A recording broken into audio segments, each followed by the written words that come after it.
I think this is the cross is out of a mock bred. Belt. Okay, this one's out of the mock bred then.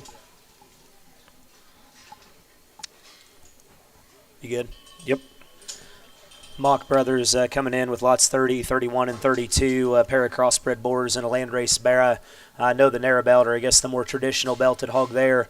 That one is going to be out of a bred he bought, Mauck bought from Mauck. So Chad Mauck bought from Nick and Neil there in their bred sow sale, and another group that I got the opportunity to come look at when I was at his place a couple weeks ago, and he was really excited about this pig, and certainly one of those that just looks like the right kind to me. His notch is going to be 7-9, so that's going to be lot number 31. That pig's pedigree is a picture of this here to help. The wider belted hog, or the more chromed up hog there, that is going to be 8-7, which is lot number 30. Quite frankly, no huddle. And then obviously Mauck had to bring his Landrace Barra, December born, 11-7 is going to be a timings right. Larry, that is lot number 32. Yeah, I think these bears drop in here, and I know that he's very excited about that one out of that mock bred over there that he purchased, and pedigree that speaks for itself, and all these pigs have been very good out of picture this, and has stamped a very good mark, and that type of look, that type of extension, silhouette from the side.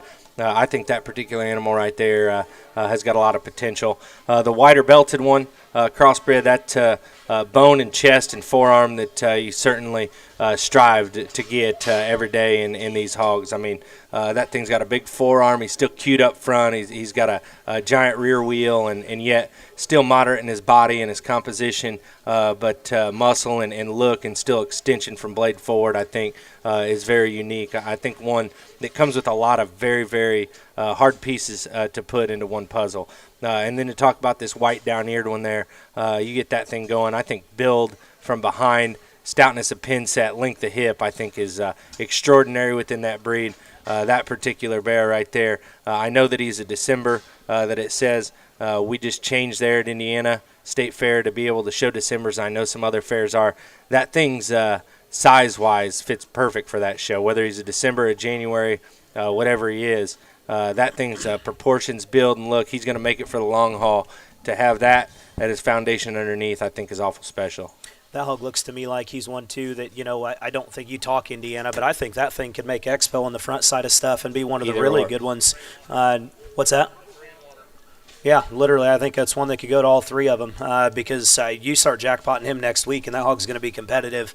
He's the right kind. He's chubby in the right spots, and it looks like he's just got enough presence.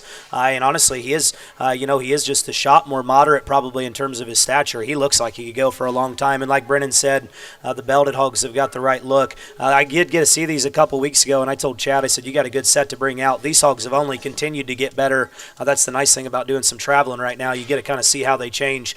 These hogs looked the same 2 weeks ago, and I'd say that's going to be a positive long-term for the new owners.